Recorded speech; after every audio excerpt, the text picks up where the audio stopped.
네, 오늘은 컴퓨터 비전 집중 탐색 저번에 오브젝트 디텍션에 이어서 이미지 세그멘테이션에 대해서 강의를 할 거고, 저는 오늘 강의를 맡은 컴퓨터학과 1교학번 김승현입니다.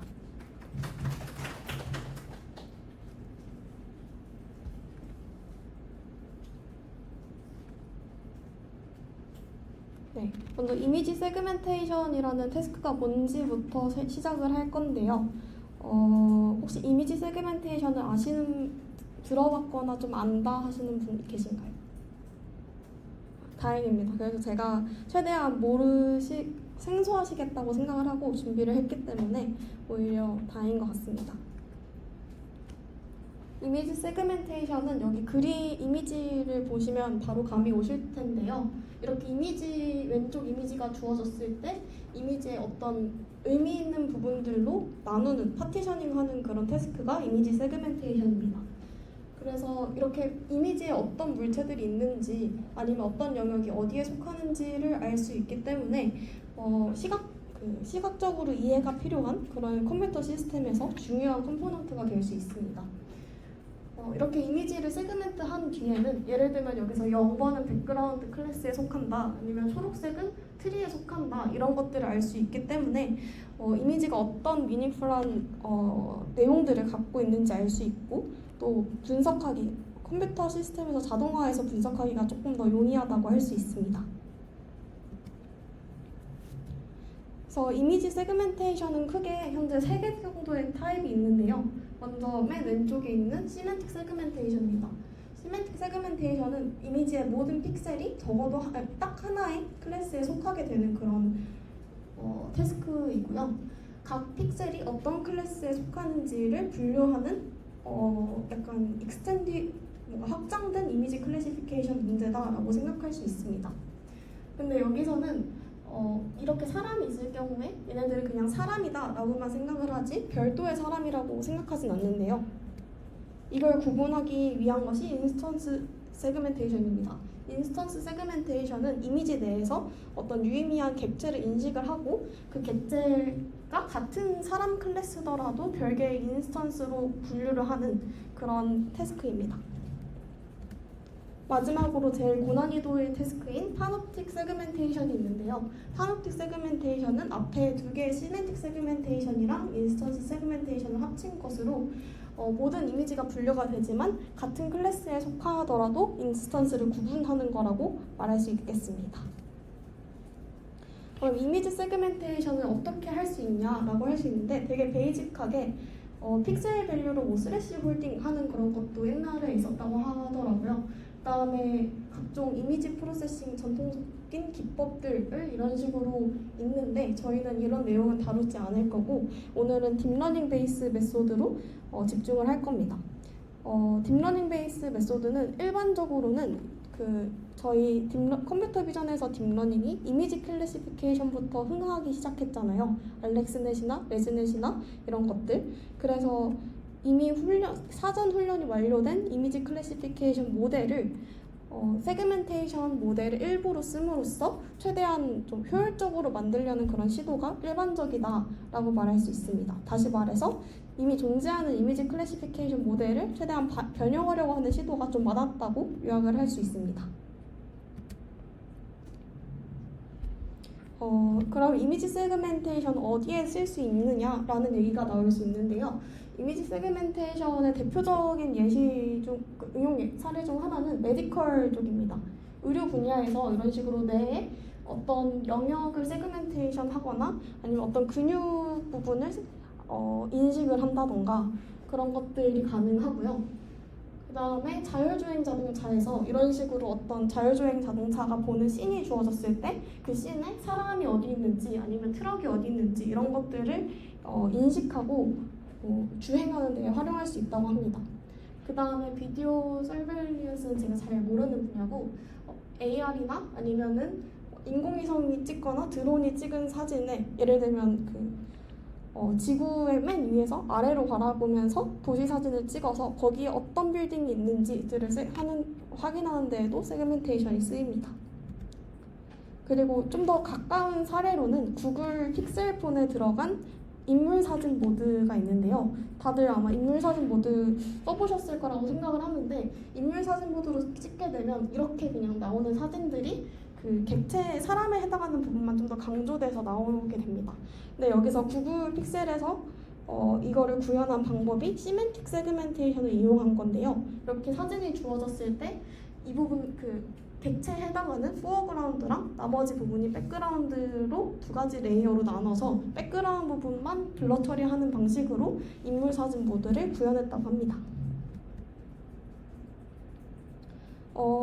저희가 컴퓨터 비전이든 NLP든 다양한 서브 태스크들이 있지만 각각의 서브 태스크를 수행하려면 어쨌거나 대량의 데이터셋이 필요한데요. 또 그 중에서도 뭔가 스탠다드라고 여겨지는 데이터셋들이 있는데, 이미지 세그멘테이션에 일단 크게 세 가지의 데이터셋이 있다고 볼 수 있습니다. 먼저 일반적으로 2D 데이터셋이 있는데요. 이런 식으로 어떤 2D 이미지가 주어졌을 때 세그멘테이션이 된 이미지 그라운드 트루스가 같이 주어지는 형태로 주어지게 됩니다. 대부분 파스칼 BOC는 항상 포함되는 것 같고, 시티스케이프도 많이 포함이 되고, 그다음 PT는 제가 알기로 자율주행 쪽 관련돼서 나온 데이터셋이라고 알고 있습니다. 한 단계 더 나아가서 2.5 디멘션 데이터셋이 있는데요. 이거는 저희가 일반적으로 보는 그런 사진과 더불어서 해당 영역에 대한 이런 뎁스 이미지가 같이 주어집니다. 그래서 이 RGB랑 뎁스 이미지랑 합해서 세그멘테이션을 하는 게 2.5D 데이터셋이고, 3D 데이터셋도 있습니다. 이런 식으로 3D 포인트 클라우드 이렇게 점으로 3D 객체를 모델링된 그런 데이터셋이 있는데요. 그 객체에서 유의미한 부분이 세그멘테이션 돼 있고, 얘네들을 3D 공간에서 세그멘테이션 하는 데이터셋도 존재합니다. 네, 그 다음에 이미지 세그멘테이션의 평가하는 기준을 말씀드릴 건데요. 먼저 정말 간단하게 픽셀 어큐러시는 무난하게 쓰입니다. 픽셀 어큐러시는 전체 이미지 픽셀 개수 중에 모델이 정확하게 분류한 픽셀 개수가 정의가 되는데요. 예를 들면 이렇게 5x5 이미지가 있다고 했을 때 모델이 이 모양으로 원래 그라운드 트루스고 모델은 이렇게 정사각형 모양으로 예측을 했다고 했을 때 이게 겹치는 부분이 이만큼 보라색으로 있게 됩니다. 이 경우 픽셀 어큐러시는 전체 픽셀 밸류가 5 곱하기 5니까 25개고 제대로 맞춘 경우가 6개이기 때문에 25분의 6이 되는 겁니다. 물론 이미지 세그멘테이션 아까 사진에서도 보셨겠지만 클래스가 한 이미지에 되게 많나요? 그래서 클래스마다 저런 계산을 하거나 하는 등으로 좀 더 변형이 되긴 합니다. 다음으로 조금 더 많이 쓰이고 좀 더 신뢰성이 있다고 볼 수 있는 매트릭이 IOU인데요. 자카드 인덱스로도 불립니다. 얘는 시멘틱 세그멘테이션 분야에서 가장 많이 쓰이는 매트릭이라고 볼 수 있고요. 이거는 그라운드 트루스가 있고 모델이 예측한 게 있을 때 얘네들의 합집합분의 교집합입니다.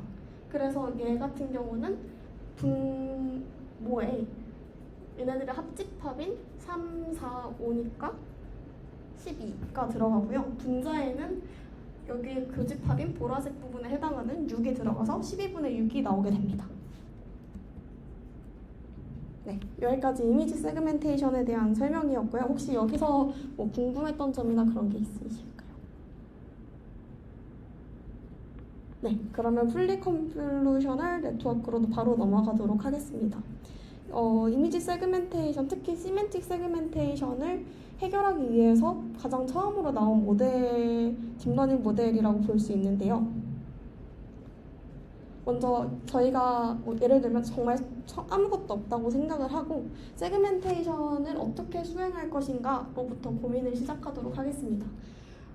이런 식으로 시멘틱 세그멘테이션의 경우에는 인풋이 이런 식으로 주어지고 저희가 내야 하는 거는 이렇게 세그멘테이션 맵을 내는 거라고 볼 수 있는데요. 이미지 클래시피케이션은 그냥 단순히 클래스 스케일러 밸류를 내는 반면에 세그멘테이션은 이렇게 이미지랑 똑같은 크기의 덴스한 맵을 내야 합니다. 그래서 굉장히 아웃풋해야 되는 그런 크기가 크기 때문에 얘를 어떻게 바꿀 수 있을까라는 고민이 가장 주된 문제인데요. 일단 처음 가장 편하게 생각할 수 있는 게 조금 말은 안 되긴 하지만 특정 픽셀을 가지고 얘가 어떤 클래스일지를 원투원으로 예측할 수 있습니다. 그러면은 1대1로 예측을 하기 때문에 아웃풋 이미지가 이미지 크기랑 똑같게 되고요.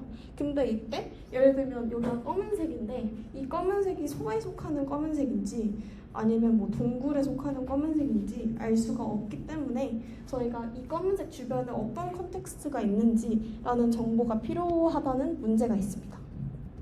그럼 그 정보가 필요하다면 주면 되잖아요. 그래서 그 주변에 있는 부분을 잘라서 이미지 패치를 각각 클래시피케이션을 하자라는 접근법도 생각을 할 수 있습니다. 다시 말해서 예를 들면 이 점을 클래시피케이션 하고 싶다고 하면 이만큼의 패치를 자르면 어느 정도 소의 얼굴이 들어오잖아요. 그래서 이 컨텍스트 정보가 있고 소의 얼굴이니까 이 여기 가운데 해당하는 픽셀은 소에 속한다라고 예측을 할 수는 있습니다. 근데 이거를 패치를 다 이미지를 나눠서 세그멘테이션 예측을 해야 되기 때문에 굉장히 계산 복잡도가 크다는 그런 문제가 있습니다. 그래도 이 패치만 가지고 이미지 클래시피케이션 모델로 다 하나하나씩 적용을 하면 되니까 좀 나이브하지만 편하게 쓸 수 있는 방법이라고 할 수 있겠죠. 다음으로 그러면 이미지 크기를 유지하면서 예측을 하자라고 할 수 있습니다. 이미지 클래시피케이션 모델 같은 경우에는 뭐 풀링 메소드나 콘볼루션의 스트라이드 때문에 이미지 피처맵이 점점 작아져서 맨 마지막에는 FC 레이어를 거쳐서 1을 예측하게 되는데요. 그러니까 원 디멘션을 예측하게 되는데 근데 시멘틱 세그멘테이션은 그런 풀링이랑 스트라이드 이런 거 다 빼고 이미지 크기 유지시키면서 오퍼레이션을 해서 이미지 크기랑 똑같은 걸 예측을 하자라고 할 수 있습니다. 근데 이렇게 할 경우 물론 저희가 GPU를 활용하긴 하지만 이미지 크기랑 똑같은 데에서 뭐 예를 들어 256x 256을 계산하는 거랑 16x 16을 계산하는 거는 시간 차이가 엄청 많이 나고 더 복잡해 보이잖아요. 그래서 오리지널 디멘전에서 계산을 수행하는 거는 굉장히 오래 걸리고 비효율적이기 때문에 얘도 아니다라고 할 수 있습니다. 그럼 마지막으로 그러면 피처맵으로 좀 줄였다가 다시 복원을 하자라는 게 플리 컨볼루셔널 네트워크의 기본적인 아이디어고요. 이때 이렇게 저희가 이미지 클래시피케이션 모델에서 일반적으로 하는 피처맵이 줄어가는 과정을 저희는 다운 샘플링이라고 할 거고 이렇게 줄인 다음에 다시 크기를 키워서 원래 이미지 형태의 크기에 맞게 맞추는 과정을 업샘플링이라고 부릅니다. 이렇게 되면 피처맵이 줄었다 커지니까 계산 복잡도도 그래도 좀 낮아지고 계산하기도 좀 더 낫고 또 이미지 크기도 원래 복원을 할 수가 있겠죠. 잠시만요.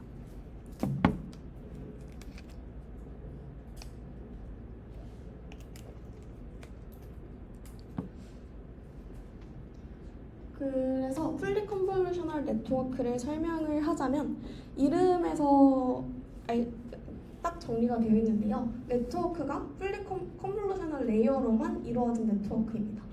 저희가 이미지 클래시피케이션 모델 같은 경우는 풀리 컨볼루셔널 마지막에 풀리 커넥티드 레이어가 추가가 돼서 MLP를 하게 되는데 근데 컨볼루션 여기 FCN에서는 그런 레이어들을 다 빼고 컨볼루션 오퍼레이션만 쓰게 됩니다. 그래도 스트라이드랑 풀링 같은 오퍼레이션이 중간에 들어가기 때문에 최종 피처 맵이 이미지 크기보다 작아서 마지막에 업샘플링, 아까 나왔던 업샘플링을 이용해서 이미지 크기를 맞춰주게 됩니다. 그 당시에 유행하고 막 나왔던 이미지 클래시피케이션 모델을 보면은 여기서 컨볼루션이랑 맥스 풀링 이런 걸 반복하다가 마지막에 풀리 커넥티드 레이어를 추가해서 스케일러 밸류를 클래스를 예측하게 되는데요. 이건 알렉스넷이고 이거는 레즈넷입니다. 잘 안 보이셔서 각자 디스플레이로 보셔도 되는데 레즈넷의 경우에도 컨볼루션을 계속 반복하고 마지막에 FC 레이어가 들어가게 됩니다. 그래서 이미지 클래시피케이션 모델에는 기본적으로 마지막에 풀리 커넥티드 레이어가 있구나 라고 할 수 있고 그 이유는 여기 앞에 컨볼루션 오퍼레이션을 통해서 이미지의 어떤 유의미한 그런 피처들을 뽑은 다음에 MLP로 모든 피처를 고려해서 클래스를 예측하는 거다라고 해석을 할 수가 있는데요. 네, 그래서 근데 이제 풀리 커넥티드 레이어는 어떤 이미지에 대한 스페이셜한 정보를 다 없애기 때문에 세그멘테이션 맵 같은 경우는 정확하게 어떤 위치에 뭐다라는 스페이셜한 정보가 필요한데 그런 게 날아가게 됩니다. 또 풀리 커넥티드 레이어는 마지막에 얼마만큼의 피처 개수를 받을지가 정해지잖아요. 예를 들면 레즈넷에서는 여기서 FC가 1000이게 되고 그런 것처럼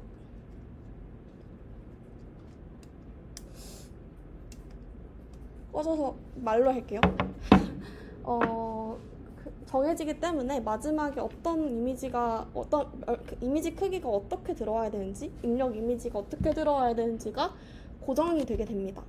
근데 여기서는 조금 더 어떤 이미지의 크기가 오더라도 처리할 수 있는 모델을 만드는 것도 또 다른 목표였던 것 같아요. 그래서 정리를 하면 풀리 커넥티드 레이어 때문에 스페이셜 인베리언스라는 특징이 생기고 또 인풋 이미지도 고정이 되어버리는 그런 문제가 있었고 그런 게 시멘틱 세그멘테이션은 저는 도움이 안 된다라는 얘기입니다. 그래서 저자들은 풀리 커넥티드 레이어를 컨볼루셔널 레이어로 바꿔버렸는데요.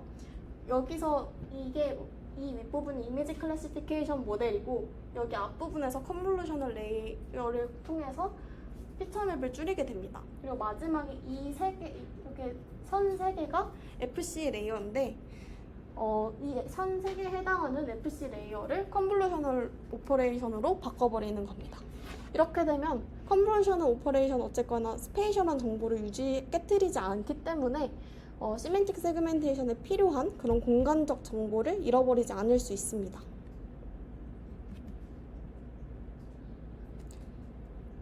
근데 여기서도 나타나 있지만 점점점 이미지의 피처맵, 입력 이미지 크기에서 피처맵의 크기로 점점점 줄어드는 걸 확인하실 수 있을 텐데요. 컨볼루션으로 다 바꾸더라도 마지막 이 피처맵이 원래 이미지 사이즈의 32분의 1이 되게 됩니다. 그러면은 세그멘테이션 맵은 이미지의 크기와 같아야 되는데 32배나 차이가 나니까 이 크기를 다시 올려야겠죠? 다시 말해서 업샘플링을 해야 합니다.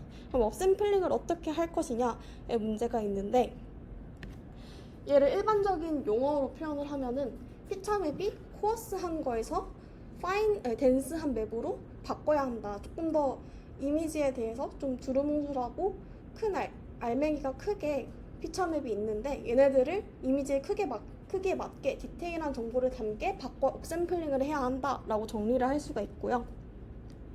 그래서 업샘플링, FCN에서는 업샘플링을 바이리니어 인터폴레이션이랑 디컨볼루션을 이용해서 하게 됩니다. 각각을 설명하기 전에 다시 한번 짚고 넘어가자면 여기서는 32분의 1이지만 예를 들면 3배 차이가 난다고 할 때 피처맵이 3 곱하기 3인 거를 이런 식으로 9 곱하기 9로 3배로 늘리고 싶은 게 업샘플링이 필요한 이유입니다.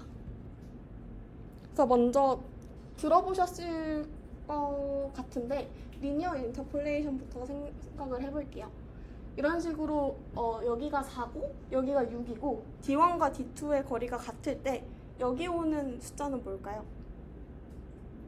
5죠. 그래서 같으니까 1, 1 하면은 같으니까 5겠죠? 그다음 얘도 비슷하게 1대 3이니까 7이요? 네, 7이라고 하네요. 7이라고 예측을 할 수 있습니다. 이렇게 계산을 하는 거를 이런 계산법을 선형보관법, 리니어 인터폴레이션이라고 하는데 이렇게 1차원에서 수행되는 거를 2차원으로 늘리면 바이리니어 인터폴레이션이 됩니다. 여기 수식이 복잡한데 결국에는 이 X축에 대해서 방금 선형보관법을 수행하고 그래서 X의 좌표를 구하고 Y축에서는 Y축으로의 선형보관법을 수행을 해서 Y축의 좌표를 구하면 X의 위치를 알 수가 있죠. 그게 바이리니어 인터폴레이션이고 이런 식으로 3배를 늘리는 과정에서 여기에 오는 거를 거리를 계산해서 웨이티드 썸으로 저희가 값들을 구할 수 있기 때문에 업샘플링을 할 수 있게 됩니다. 그리고 디컨볼루션은 조금 더 런업을한 그런 오퍼레이션이고 컨볼루션이랑 조금 더 대칭적으로 생각을 할 수가 있습니다. 저희가 일반적으로 보는 컨볼루션은 여기 위에 있는 부분에 해당되는 내용인데 입력 이미지가 이렇게 5곱하기5로 주어졌을 때 2곱하기2 커널로 슬라이딩 윈도우처럼 이렇게 쭉 훑고 지나가면서 조금 더 작은 피처맵을 만드는 것이 컨볼루션이라고 할 수 있겠죠. 디컨볼루션은 입력 이미지가 반대로 2곱하기2고 여기다가 3x3 컨볼루션 커널을 여기에 이 픽셀에 3x3 컨볼루션 커널을 곱하게 되면 원래 이미지에서 이만큼을 계산을 할 수가 있습니다. 그리고 또 다른 커널로는 여기에 계산을 해서 또 다른 영역을 계산을 할 수가 있고요. 그래서 여기 각각의 픽셀, 원래 입력, 조금 더 작은 입력 이미지에 3곱하기3 커널을 곱할 때 그 커널의 파라미터들은 런업을 하는 겁니다. 저희가 컨볼루션을 좀 더 작은 크기로 만드는 게 컨볼루션이라면은 디컨볼루션은 비슷한 오퍼레이션인데 좀 더 큰 크기로 만들 수 있는 컨볼루션입니다. 그래서 특정 커널 하나가 있고 얘를 이 노란색 커널에 곱해서 이 부분을 구하고 또 하늘색 픽셀을 곱해서 이 부분을 구한다면 여기 초록색에 해당하는 영역이 겹치게 되는데요. 이 부분들은 더해서 최종 값을 구하게 됩니다. 그래서 여기까지가 업샘플링 기법 FCN에서 사용했던 바이리니어 인터폴레이션이랑 디컨볼루션이고요. 디컨볼루션은 제가 다음에 발표한 생성 모델에서도 쓰이기 때문에 조금 더 중요하게 기억을 해주시면 좋겠습니다. 마지막으로 FCN에서는 스킵 아키텍처라는 거를 도입을 마지막으로 했는데요. 이게 맨 처음에 피처맵 이미지고 그 다음에 이게 처음 컨볼루셔널 블럭을 통과한 피처맵이고 점점 그 피처맵의 디멘전이 줄면서 더 여기 처음에는 로컬한 부분에 대한 정보 또 다시 말하면 되게 디테일한 정보를 담고 있는 피처맵이라 볼 수 있다면 마지막에는 이미지 전체에 대한 컨텍스트를 갖고 있는 그런 코어스한 정보를 갖게 됩니다. 그래서 피처맵마다 그 각 계층의 피처맵마다 가지고 있는 정보의 타입이 좀 다르다고 볼 수가 있는데요. FCN에서는 여기에 있는 피처맵이랑 마지막에 있는 정보를 같이 활용을 해서 시멘틱 세그멘테이션을 예측을 하자라고 주장을 했습니다. 그렇게 되면 여기 풀3라고 써있는 이 피처맵 같은 경우에는 여기 후반부보다 조금 더 파인한 디테일, 예를 들면 머리카락의 그런 뭐라고 해야 되지? 조금 더 작은 영역에 대한 그런 정보를 가지고 있기 때문에 더 정확하게 예측을 가능하게 하는데요. 얘를 조금 더 시각적으로 보자고 하면은 이게 저희가 맞춰야 하는 세그멘테이션 맵이고 이게 하나만 활용을 했을 때가 FCN 32, 그 다음에 두 개를 활용했을 때가 16, 세 개를 활용했을 때가 FCN 8이라고 되어 있는데요. 32를 했을 때 되게 좀 원래 것보다 좀 디테일한 정보가 많이 사라졌죠. 여기에도 이렇게 비어있는데 이런 게 채워져 있고 사람의 몰골도 잘 안 보이고, 근데 이제 피처맵을 조금 더 섞으면 초기 모델이라서 세그멘테이션 맵이 부족하긴 하지만 이렇게 빈 공간도 좀 더 찾아지고 그런 게 있습니다. 그래서 이런 디테일한 정보를 조금 더 잘 활용해서 예측을 할 수 있다. 컨텍스트랑 디테일을 모두 활용해야 한다가 스킵 아키텍처입니다. 그래서 여기까지 FCN이었고요. FCN은 이미지 클래시피케이션을 변형한 그런 모델이고, 이미지 클래시피케이션 모델에서 FC 풀리 커넥티드를 없애고 다 컨볼루션으로 바꾼 레이어 그 모델입니다.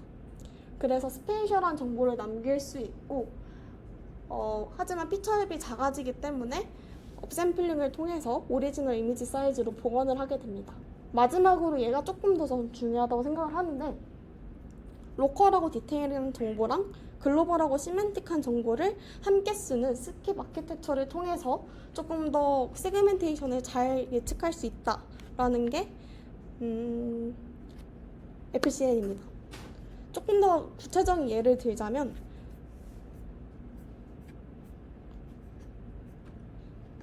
이런 식으로 저희가 아까 이런 소 이미지가 주어졌을 때 이 이미지를 모델이 점점 처리하게 되겠죠? 그러면 맨 처음에 피처맵은 이 정도의 리셋집을 이 정도만의 영역을 볼 수가 있고, 마지막에 피처맵은 여기에 소가 있네 라는 걸 알게 될 겁니다. 다시 말해서 소는 이 영역에서 소는 이렇게 다리 2개가 있어 라는 거는 쉘로한 얕은 레이어에서의 피처맵이 가지고 있고, 이 전체가 어딘가에 소가 있다 이런 컨텍스트 정보는 마지막 레이어에 있어서 얘네들을 다 활용하자는 겁니다. 그래서 다음에는 유넷을 할 건데, 하기 전에 5분만 쉬고 할게요. 네. 38분에 다시 할게요.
다시 할게요.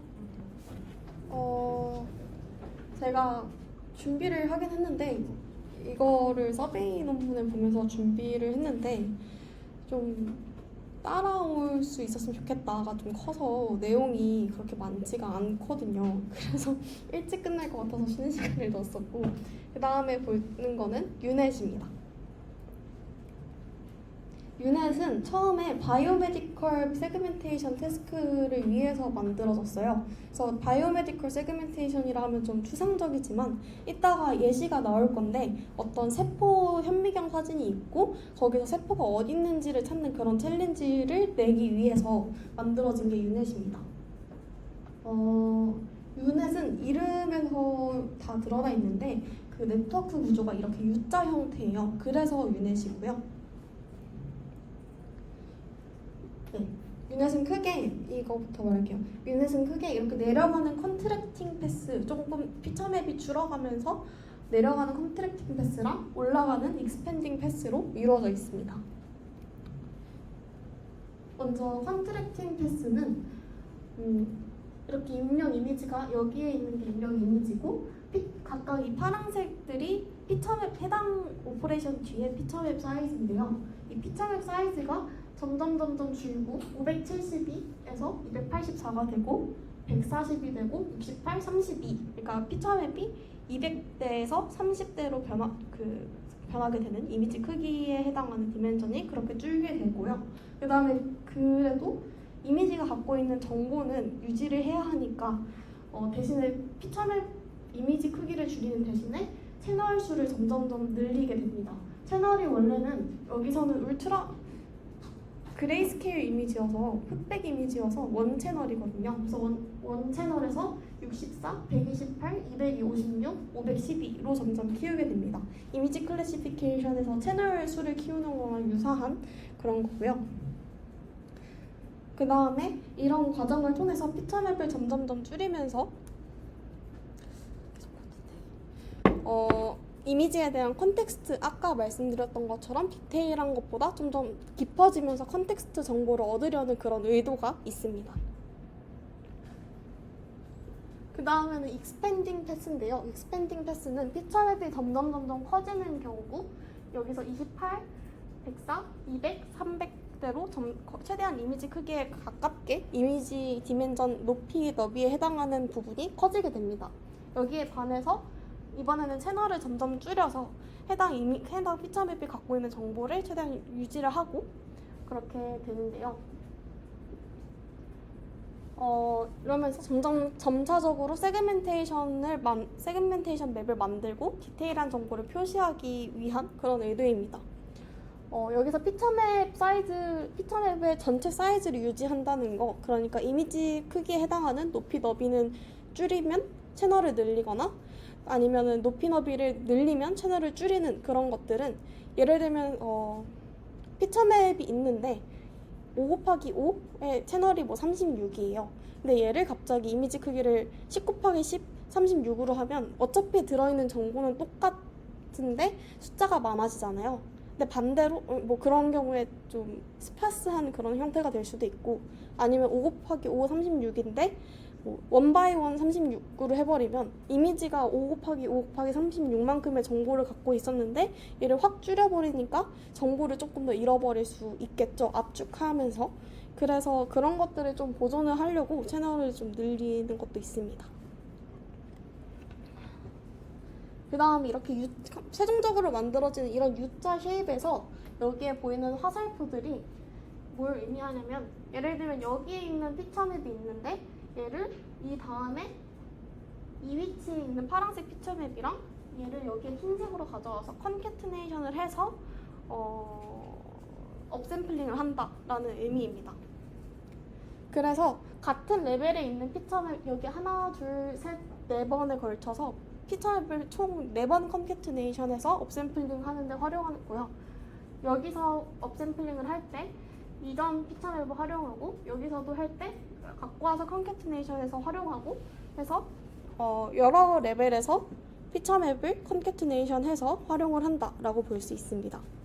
FCN에서는 뭐 하나에서 2개 정도의 정보를 컨캐트네이션을 했는데, 여기서는 좀 그 디테일한 정보를 갖고 있는 것부터 마지막에 컨텍스트 정보를 갖고 있는 것까지 다양한 멀티레벨 피처를 활용을 하면서 조금 더 풍부한 그런 피처를 얻을 수 있다, 세그멘테이션 맵을 얻을 수 있다라고 해석할 수 있겠죠. 그다음에 유넷은 되게 저자들이 강력한 그런 데이터 어그멘테이션 기법들을 활용했는데요. 예를 들면 이 세포다 보니까 좀 이렇게 세포가 뭉개지는 그런 데이터 어그멘테이션을 도입을 해서 30개의 트레이닝 이미지만으로도 당시에 그 셀 트래킹 이런 이미지를 세그멘테이션 챌린지에서 우승을 했다고 합니다.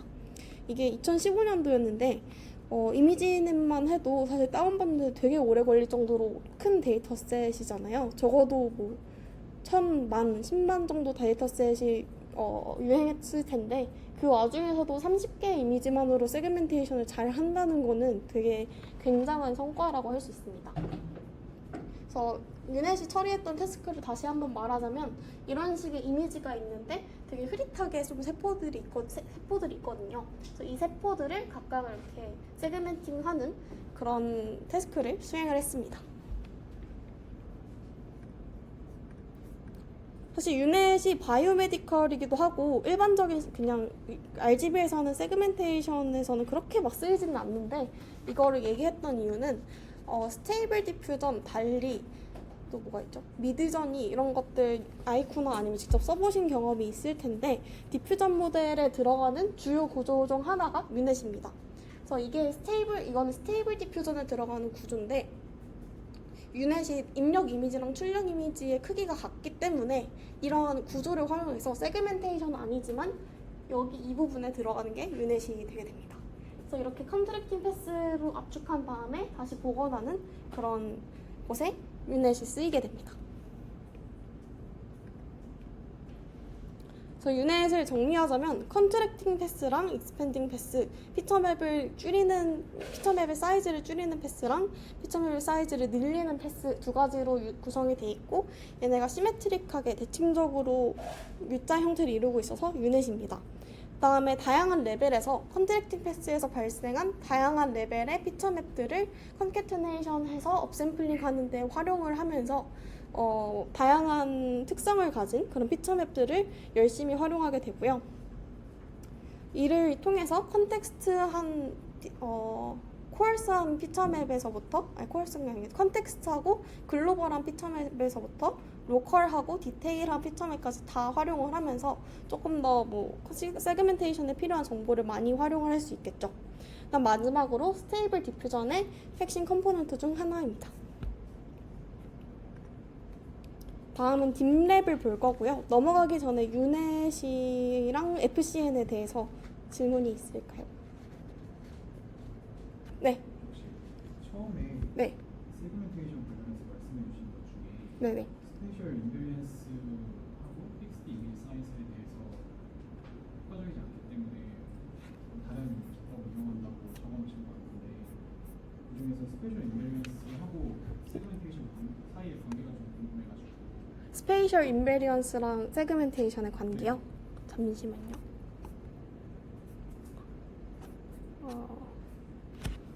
그게 몇 쪽인지 혹시 알려주실 수? 좀 초반에 풀리 커넥티드. 여기 25쪽인데요. 스페이셜 인베리언스랑 세그멘테이션의 관계는 잠시만요. 이미지를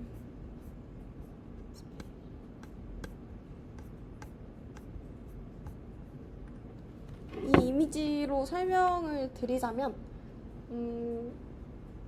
스페이셜한 정보, 어쨌거나 이미지 세그멘테이션은 이미지를 받아서 이미지 크기와 똑같은 정보를 세그멘테이션 맵을 만들어야 하고, 그러면 여기 그 세그멘테이션 맵에서 이 위치에 해당했던 게 원래 어디에 해당하는지, 아니면 어떤 컨텍스트가 있는지, 이런 공간의 어떤 특정 영역에 해당하는 정보가 있어야 합니다.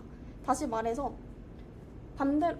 비교해서 말을 하자면 이미지 클래시피케이션 모델 같은 경우는 점점 피처맵을 줄여서 1만 그냥 스케일러 밸류만 예측을 하면 되잖아요. 그래서 전체 어디에 뭐가 있고 정확히 여기에 소가 있더라, 이런 정보는 유지하지 않아도 그냥 이 이미지에 대해서 소가 있더라 정도의 그런 정보만 가지고 있으면 되는데, 세그멘테이션 맵은 소가 여기 있는지를 알아야 한다는 게 스페이셜한 정보가 필요한 이유입니다. 일단 여기 얘기는 괜찮을까요? 그래서 FC 풀리 커넥티드 레이어를 하게 되면 마지막에 피처맵을 플래튼해서 한 번에 다 들어가게 되는데, 이게 공간적인 정보를 다 깨트리게 됩니다. 아무래도 피처맵이 이런 식으로 큐브 형태로 되어 있는데, 이게 아무리 피처맵이 줄였어도 이쪽에 뭐가 있는지 그런 대략적인 공간 정보는 갖고 있다고 볼 수가 있는데, 얘를 이미지 클래시피케이션 모델에서 풀리 커넥티드로 넣기 위해 플래튼하는 순간 이런 그런 상대적이고 스페이셜한 정보가 사라지게 되겠죠. 그래서 풀리 커넥티드 레이어를 쓰지 말자라는 얘기가 되게 됩니다. 괜찮을까요? 네. 혹시 더 질문 있을까요? 네, 업샘플링 할 때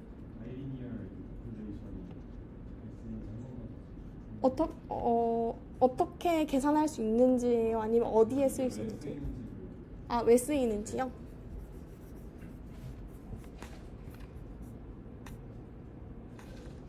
바이리니어 인터폴레이션이 이거고, 2차원에서 선형보관법을 각각 축마다 하는 게 바이리니어 인터폴레이션인데, 그 이미지 클래시피케이션 모델을 보면 스트라이드랑 풀링 때문에 피처맵이 점점 줄게 됩니다. 그래서 저희가 여기를 컨볼루션으로 바꾸더라도 마지막에 최종 피처 맵이 이 정도로 차이가 나요. 정확하게 32배 차이가 나는 거니까 이 맵을 원래대로 복원을 해야 되는데 그 과정에서 쓸 수 있는 게 바이리니어 인터폴레이션이랑 디컨볼루션인 겁니다.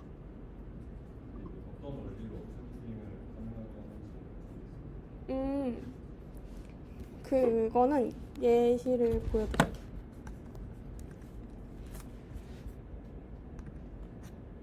이게 정확하게 어떤 걸 보여드려야 되는지 지금 감이 안 와서 보여드릴 수 있는 걸 여러 가지 보여드리자면 일단 이런 식으로 피처맵이 있을 때 저희가 그냥 무작정 뭐 예를 들면 32까지는 안 키우더라도 3배를 키우고 싶다라고 하면 얘네들을 3배로 한 다음에 각 위치에 맞는 점들을 이렇게 놓을 수 있겠죠. 근데 아무래도 늘린 거다 보니까 이러한 영역은 저희가 밸류를 알 수가 없게 됩니다. 그래서 여기 있는 밸류가 뭐였는지, 여기 있는 밸류가 뭐였는지를 구하는데 바이리니어 인터폴레이션이 필요한 거고, 조금 더 구체적으로 말해서 여기 있는 거를 뭐 구하고 싶다.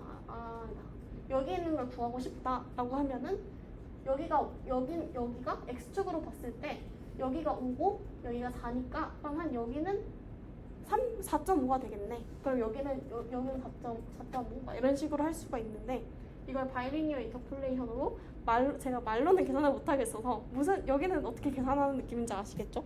사진을 보여드리면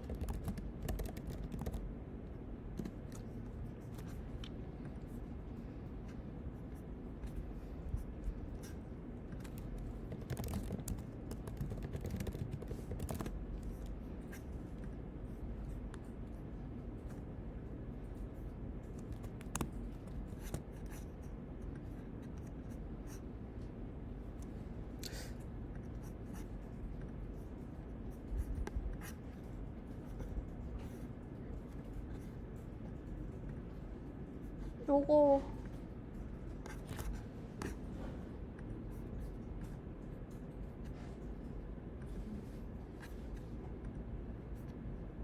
이걸 보시면 이런 식으로 조그만 이미지가 있고 그 바이리니어 인터폴레이션으로 크게 만들면 이런 식으로 됩니다. 이거는 수학적으로 그냥 단순히 계산하고 런업을 한 방법은 아니니까 왜 이렇게 되는지는 이해되시죠? 네. 그래서 이런 식으로 업샘플링 하는데 업샘플링이 여기서 여기로 만드는 거고 여기에 쓰이는 것 중에 하나가 바이리니어 인터폴레이션입니다. 질문 또 있으신가요? 어디 갔지?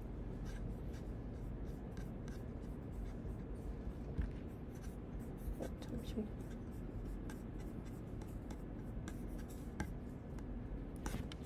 있으신가요? 없으시면 다시 이번에 딥랩으로 넘어가도록 하겠습니다.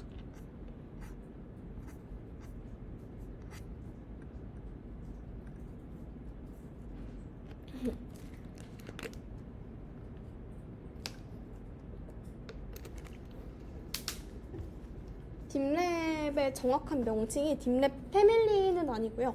거기 딥랩도 있고 딥랩 V3도 있고 딥랩 V3 플러스도 있습니다. 그래서 얘네들을 그냥 시리즈로 나온 모델이어서 그냥 묶어서 딥랩 패밀리라고 부를 수 있고요.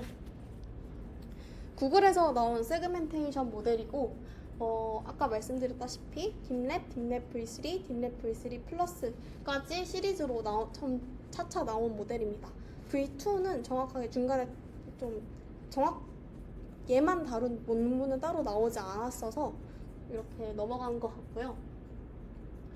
딥랩의 핵심은 어트라우스 컨볼루션이라고 할 수 있습니다.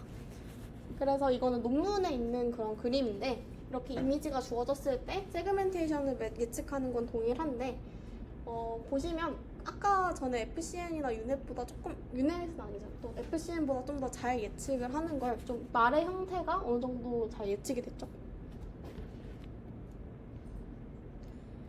네, 그래서 딥랩에서는 크게 시그멘틱 세그멘테이션에 두 가지 챌린지가 있다, 두 가지 좀 장애물이 있다라고 얘기를 하는데 그 중에 하나가 리셉티브 필드를 키우는 겁니다.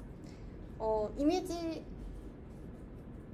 저희가 3x3 이렇게 컨볼루션을 여러 개 쓰게 되면은 여러 개 쌓아서 리셉티브 필드를 키울 수가 있는데요. 다시 말해서 저희가 3x3 커널을 쓸 때 이 이미지에다가 하게 되면은 이만큼을 볼 수 있게 됩니다. 이게 리셉티브 필드죠. 근데 이제 두 번을 걸쳐서 하게 되면은 여기서 얘도 3x3, 얘도 3x3, 얘도 3x3이어서 그 다음 단계에는 5x5라는 리셉티브 필드를 볼 수가 있게 됩니다. 그래서 리셉티브 필드를 키우는 데 있어서 그렇게 컨볼루션 레이어를 쌓으면 더 많은 리셉티브 필드를 볼 수 있다는 점은 있지만 그러면 아키텍처가 깊어져야 한다는 그런 문제점이 있죠. 그래서 그럼 리셉티브 필드를 깊지 않아도 넓힐 순 없을까라는 문제가 있고요.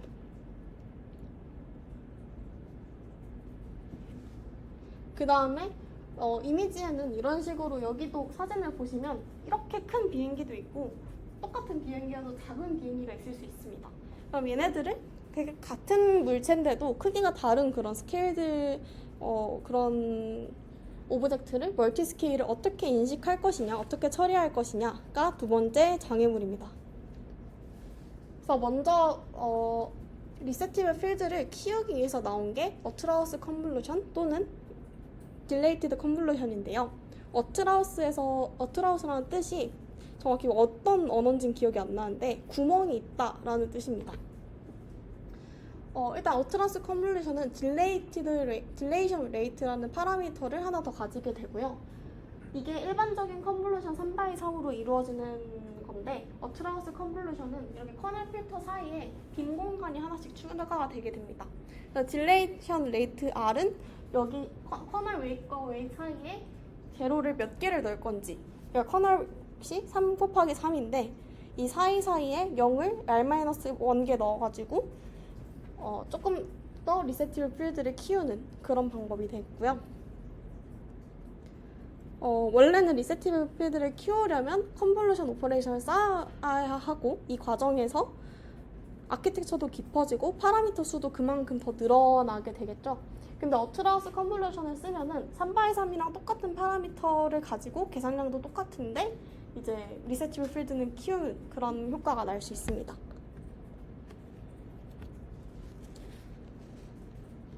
네, 그래서 이미지를 더 크게 리셉티브 필드를 키우는데 풀링이 들어가지도 않고 스페이셜 정보가 사라지지도 않기 때문에 좀 더 많은 정보를 가지고 있을 수 있기 때문에 어트라우스 컨볼루션에 이점이 있다라고 하는데요. 여기서 이거는 논문에 들어가 있는 그림인데 다운샘플링 하는 과정에서 스트라이디드 컨볼루션이랑 풀링을 활용하게 되면 업샘플링 했을 때 이렇게 좀 코어스한 그런 세그멘테이션 맵이 나오게 됩니다. 딜레이션을 활용하게 되면은 이렇게 조금 더 잘 이렇게 비어있는 부분이 없는 그런 피처 맵이, 세그멘테이션 맵이 나오게 됩니다.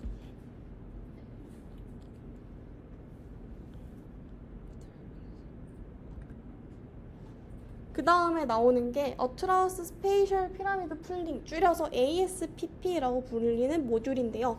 이거는 어트라우스 컨볼루션을 패러럴하게 병렬적으로 여러 개를 활용한 모델입니다. 저희가 딜레이션 레이트를 어떻게 설정하느냐에 따라서 해당 컨볼루션이 어느 정도의 리셉티브 필드를 볼 건지 정할 수 있잖아요.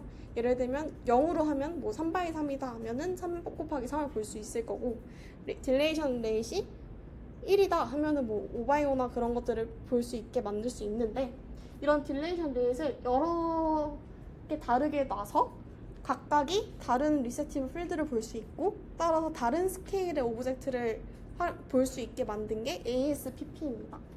그래서 이렇게 뭐 이미지 피처 맵이 이렇게 주어졌을 때 각각에 통과시켜서 다른 어트라우스 컨볼루션을 수행한 뒤에 다시 나중에 컴캣을 해서 더 다양한 스케일로 본 피처 맵을 얻게 됩니다. 그래서 딥랩은 최종적으로 역시 인코더, 디코더 흡수로 이루어져 있고요. 이 과정에서 CNN은 어트라우스 컨볼루션을 도입을 했고 마지막에 ASPP 모듈을 넣어서 되게 다양한 스케일의 오브젝트를 인식할 수 있게 했습니다.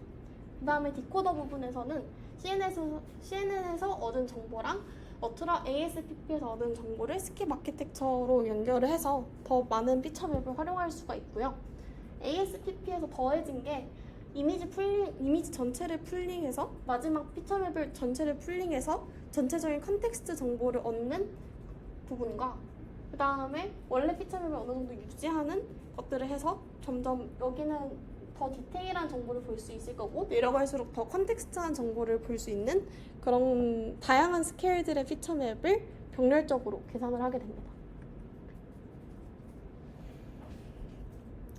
그래서 정리를 하면은 어트라우스 딥랩 시리즈는 어트라우스 컨볼루션, 구멍이 있는 컨볼루션을 활용하게 되고 이를 통해서 리셉티브 필드를 계산량과 파라미터를 유지하면서 키우게 됩니다.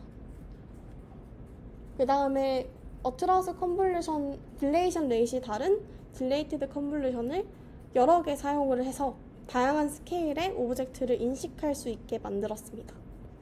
마지막으로 인코더와 디코더 아키텍처를 활용을 해서 이런 모듈들을 활용을 해서 세그멘테이션을 하게 됩니다. 여기까지 질문 있으신가요?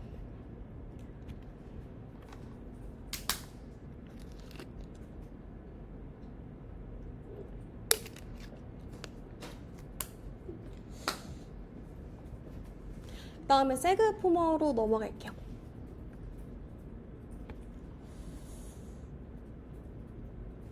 다음에 세그 포머는 트랜스포머 기반의 시멘틱 세그멘테이션 모델이고요.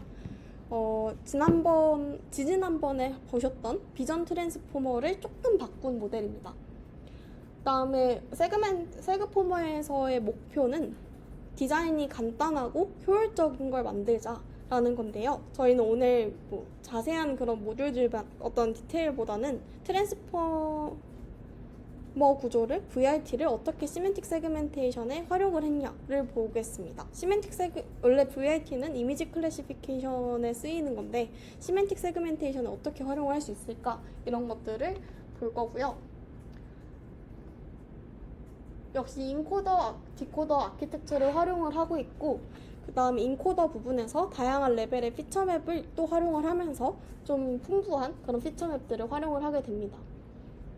이것도 논문에 있던 자료인데요. 여기 보면 FCN이 여기 있고 HRN에 또 여기 있고 딥랩 V3 플러스 이런 모델들이 있는데 같은 파라미터를 가지고 있을 때 세그 포머는 더 좋은 성능을 보이고 있다는 것을 볼 수 있습니다.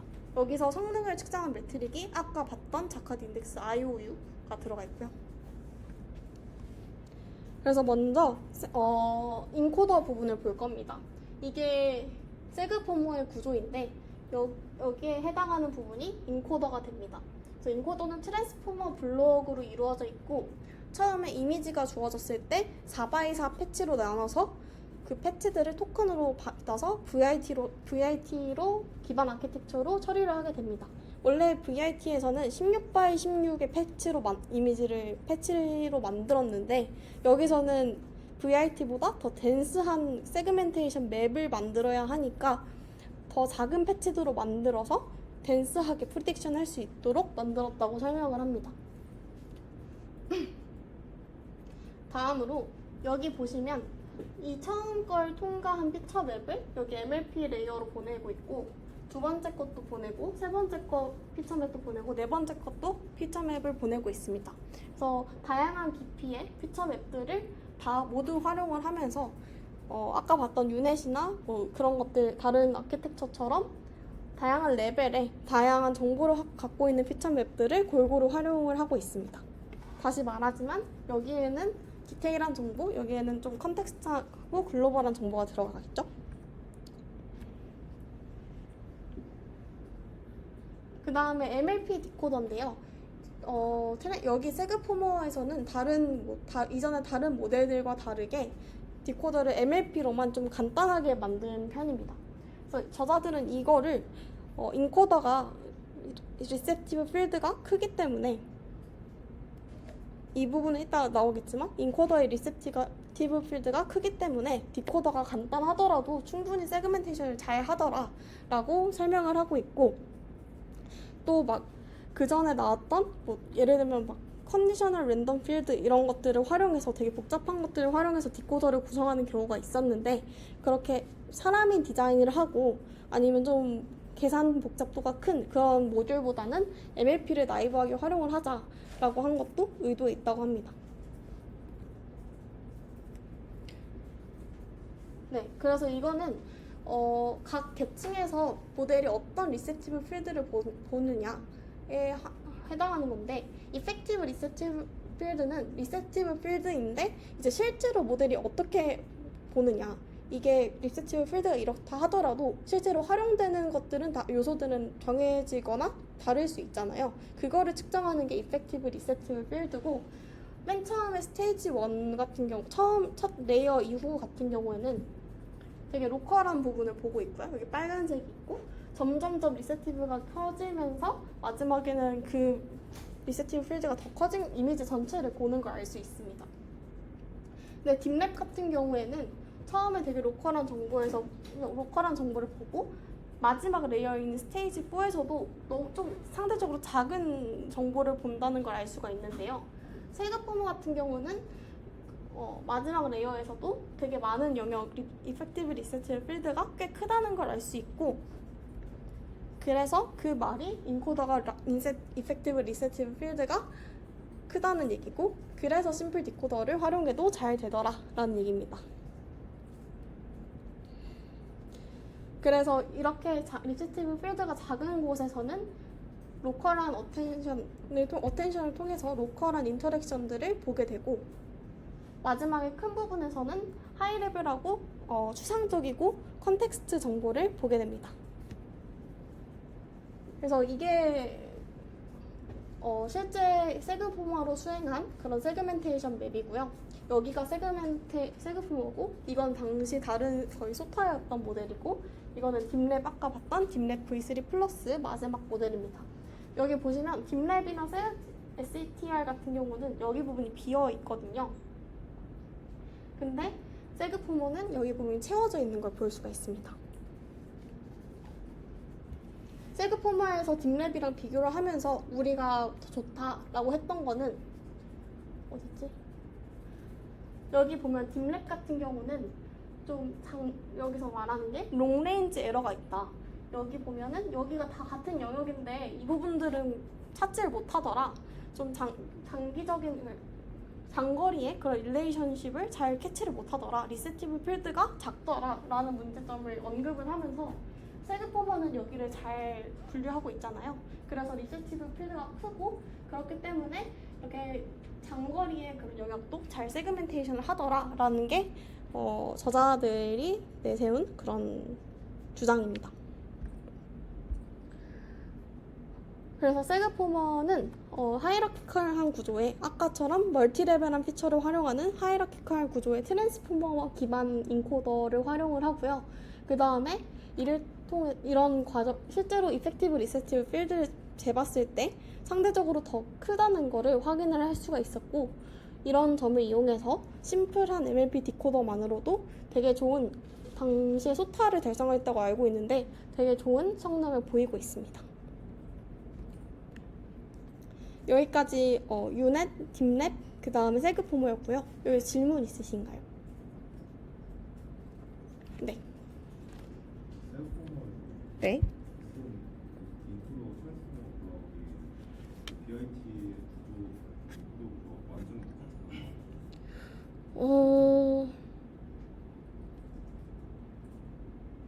근데 사실 조금 다릅니다. 여기서 이거는 좀 더 다른 디테일한 정보여서 제가 뺐는데, VIT 같은 경우는 거의 유사하지만 셀프 어텐션 이런 부분들이 여기 보면 이피션트 셀프 어텐션이라고 들어가 있어요. 이런 것들이 다 뭘 의미하냐면, 세그포머가 노렸던 게 파라미터가 같은 파라미터에서 더 좋은 성능을 얻을 수 있는 거, 그리고 파라미터가 적어도 더 좋은 성능을 내는 거, 컴퓨테이션적으로 계산적으로 효율적인 거를 노린 건데, 그 과정에서 어텐션 메커니즘을 좀 바꾸게 됩니다. 그래서 좀 VIT 구조를 좀 바꾸긴 했지만 많이 활용을 했습니다. 외지적 컨디션이나 그거는 다 쓰죠. 그냥 기본적인 구조는 따라가되 이제 좀 디테일한 정보, 여기에 목표에 맞게 변형을 했습니다. 또 질문 있으신가요? 네. 딥랩은 하이어리티컬한 구조가 아닌라고 이해를 했는데 네. 근데 여기 그 딥랩이랑 세부포머랑 비교한 거에서는 약간 스테이지별로 이렇게 나와 있잖아요. 스테이지 4가 이건 뭘 의미하는 거지? 아, 가장 그 넓은 레이트를 가장 높게 주는 거에서 스테이지 아, ASPP에서의 그건 아니고요. 그 어딨지?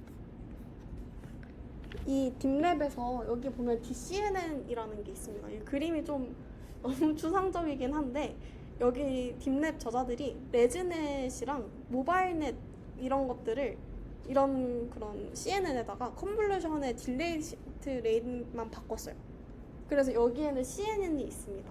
그래서 그 CNN의 각 그런 블록마다 가져와서 비교를 하고 있는 겁니다. 네. 제가 이해한 게 맞으면은 여기 인코더 파트에서 교환 샘플이 되는 구조가 패치를 잘라서 채널을 열리는 방식 같은 거.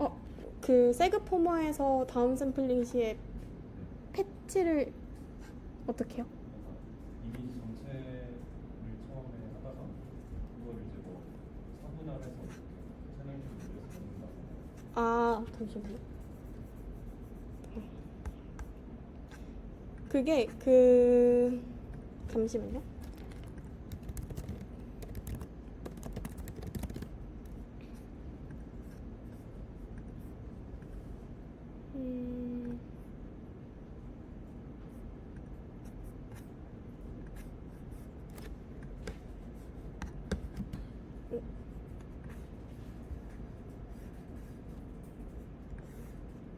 조금만.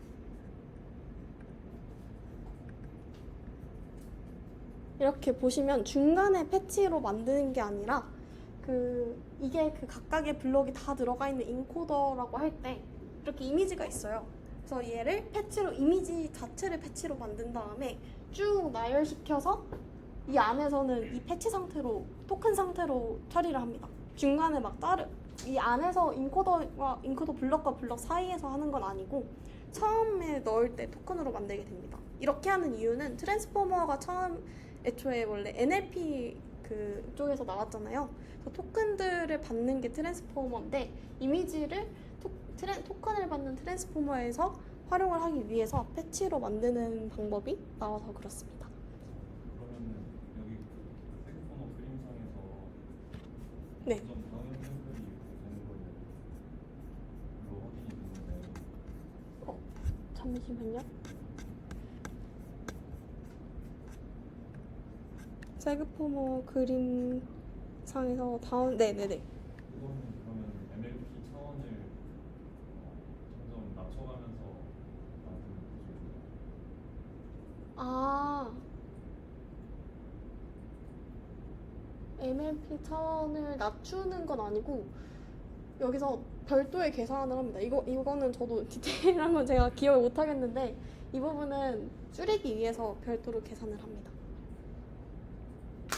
이거는 제가 나중에 노션 페이지에다 적어줄게요. 질문 또 있으신가요? 없으시면 25분에 다시 하겠습니다.